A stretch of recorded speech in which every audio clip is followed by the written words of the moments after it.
What is probation? Probation is a type of punishment that may be ordered by a court when a person is found guilty of certain crimes.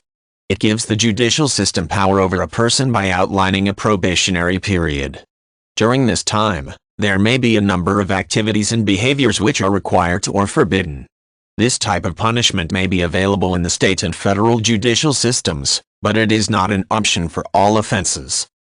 There are two ways that this type of punishment can be used. A person may be ordered to serve a shortened period of incarceration followed by a probationary period instead of having to serve his full sentence. In other instances, a person may be given a sentence that is fully excused if he successfully completes his probation. Probation is a lingering obligation. It involves the threat of future action if a person does not act according to the will of the court. The probationary period normally includes a list of things that a person must do and may not do.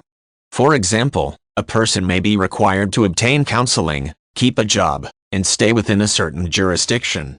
In some instances, adherence is monitored by a probation officer, but this is not always the case.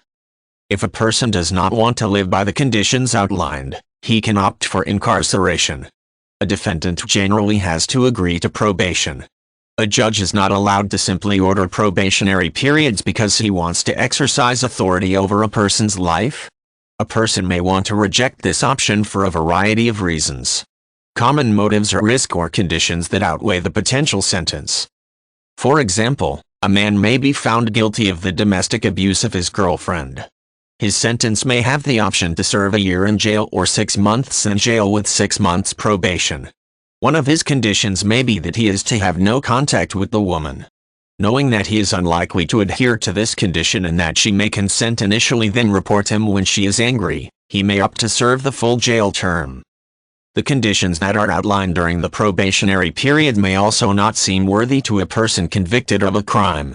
Perhaps he is faced with 60 days in jail or probation that includes treatment, community service, and travel restrictions for 6 months.